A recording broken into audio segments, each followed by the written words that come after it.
में सारी उम्र का वध से प्यारियूं अथ में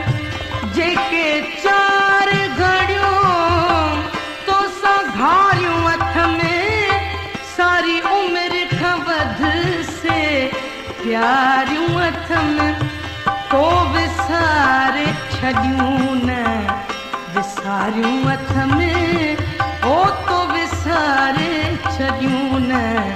विसारियूं अथ में माता पंहिंजी प्रीत पुॼाई जैसे हो तुंहिंजूं ॻाल्हियूं सजण पई ॻाई जैसे इन रमज़ सां